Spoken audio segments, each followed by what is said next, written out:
Go. All right, welcome back down here from FS Elite, and this time I'm joined with from Anna from Orbx on the couch here. Anna, welcome to Houston. What is Orbx bringing to Houston this time? Well, we are bringing, first of all, it's 5 of us, so I was just at the expo half an hour ago to set up, and I see some of the teams are, they brought in a big contingent. 5 of us from Australia, actually Sante from Korea, so it's 4 of us from Australia and 1 from Korea. And we've got Holger, Ed, Matt, myself, and Sante from Korea. So yeah, a little bit of everything, I guess. And yeah, very excited to be here.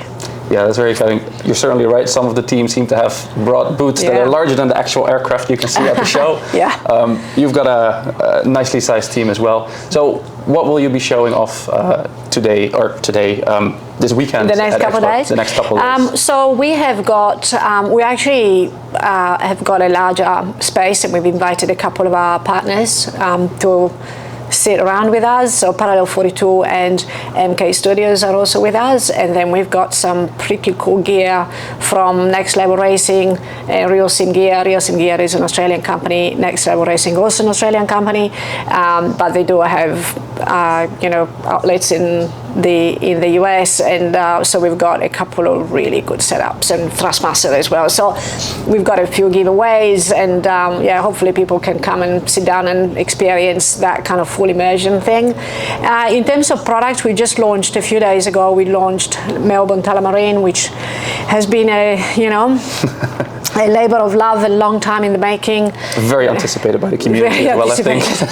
Yeah, indeed, very anticipated. We did spend a lot of time on that airport, testing and retesting, and I know there's always a few little things and bits and pieces that we probably have missed, so we will definitely look at any improvement that we can make. It's a fabulous airport, obviously our home airport as well, next to Essendon Field, so it's a short flight. So we got a bit of a mission to sort of fly around, taking off from there and do a bit of a tour of the city, so you can get the landmarks all there, and then sort of landing back into Essendon Fields and come and see Orbx in virtual way, I think. Yeah. Very exciting. So like you mentioned, the Melbourne release. We've also recently, this week, if I recall correctly, I'm a little bit jet lagged, so I might be slightly off the market, but we've seen the Stockholm version 2 release. Can you talk a little bit about that? Yeah. So Marcus obviously does the Nordic airports. It's been like his area. It's been his thing. Yeah, yes. It's his thing, and he's really known for this really amazing weathering textures, and so yeah, it's a big release and it's going pretty well. I think people like it, so that's definitely one good one. We also had an aircraft recently, a Blackwing, which we also did with a Nordic company that they manufacture that. It's a ultralight record holder, and so we're going to have a little bit of fun here at the show, flying that around, and we've got a couple of checklists, so people can come and have a look at that, and then see how fast they can go with a little plane like that. Yeah. Another thing actually I might mention is in terms of things that we're going to show, we just signed an exclusive partnership with a pilot called Paul Bennett, who's an Australian aerobatic pilot, and we'll be doing a whole kind of set of things with him. He's a fantastic stuff that he does, and we've got a bit of a video that will be showing up on the screen of some of the acrobatics that he does, and we'll be developing a couple of the Wolf Pit and the Avenger, which is to the aircraft that he uses, and then a bunch of content of him teaching people how to do this crazy stuff. But it's a bit like, don't try this at home.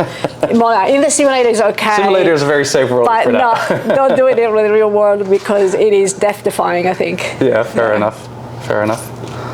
Orbx has been quite busy Orbx has always been quite busy, but there have been quite a number of scenery and aircraft releases over the last couple of weeks, I think. Can you share a little bit about stuff that's maybe upcoming after this? So definitely this airshow thing is going to take a lot of time. We're thinking about a couple of cities and larger airports going on, so that will be, I think, taking up a lot of our time. We're also doing a little bit of work on Ariel 5 now. There are some people locally that are interested in having, some of their assets brought into UE5. So I think we have got a bit of a mix. Some of it may not be visible to the public straight away, because we're sort of doing it for I guess clients that they want to show it, so there will be our name attached to that. But so I think it's fair to say that we've been pretty busy. The other thing that we have been doing is developing a prototype of a racing game.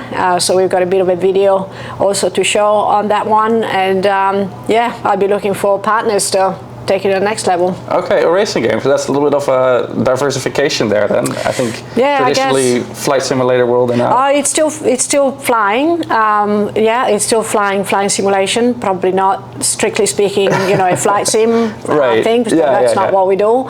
But I like racing and I like that kind of competitive aspect.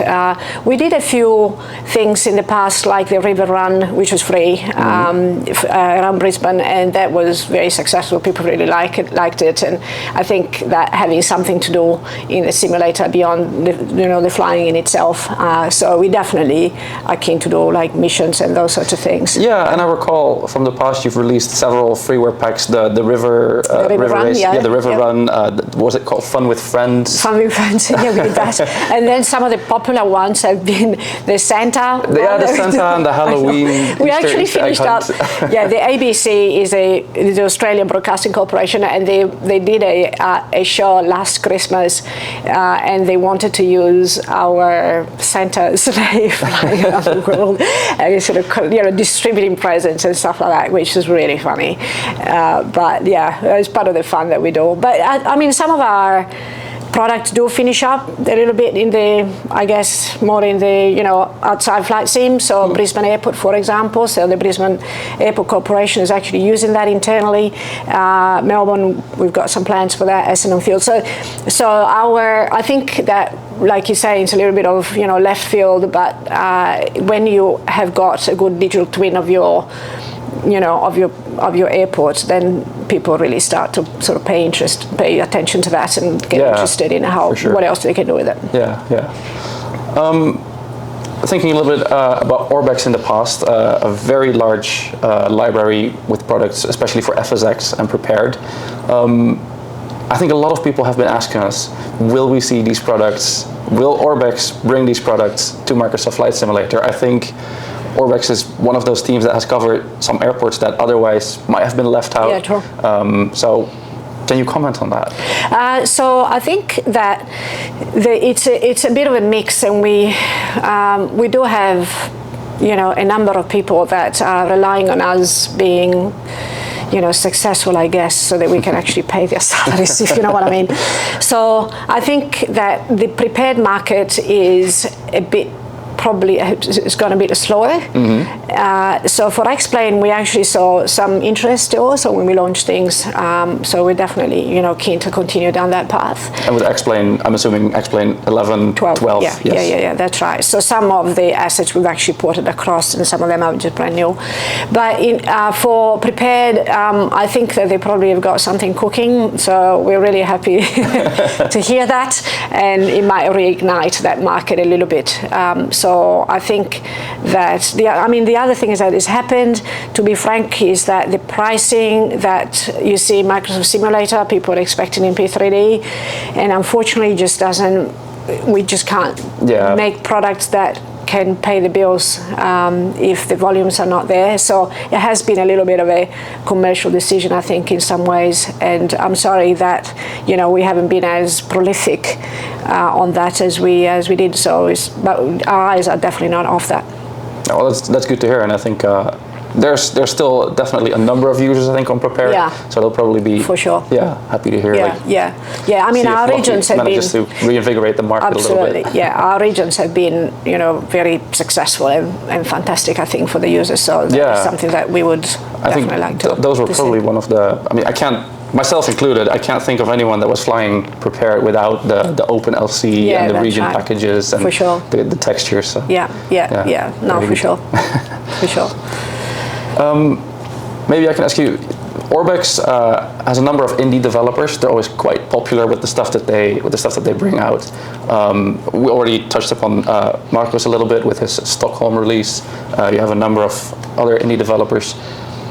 Are they working on anything exciting that we need to be looking out for? I think that they wouldn't kill me if I actually disclosed what they were working on. Sometimes we put teasers out, but we do have a very good team, and we had Milos was one of the new ones that just come on board, and so we are reinvigorating the Indies network. I think it's very important for us to keep it. So Tim Harris is actually looking after that side of the network, I guess you call it, building up new libraries or new objects. So it's actually easier for the new developers that want to come on and maybe they've never done anything before, and just sort of trying to, develop their skills. And they try with a small airport maybe, or like a freeware package, and then they sort of migrate up and they get to the level of Marcus and Finn and Matteo and those guys. Yeah, and I think that's certainly what I've heard from speaking to them in the past as well. Like, it's nice to come into the Orbx network and get that support and have that network and build your skills and you can definitely learn a lot from people that have been making those bigger airports, and they've been successful. And some of them they were young some time ago and they didn't know how to do it, and now they do, and so they're teaching the next generation. But we encourage very much the younger devs to come on and use the library and learn from the greats. That's very good. Here at FS Expo, what is one thing that you're looking forward to most yourself? Well, I've already done a bit of rounds and meeting people, that you see once or twice a year. So that's been already a bit of fun. So I think that apart from the today where we kind of had to set up and screw things in and find the missing pieces and where are the monitors, all that kind of stuff. I think the next couple of days will be great to actually meet some of the users directly, which will be good. So I'm really looking forward to that interaction, which you never really have because you're always sort of sitting at your computer.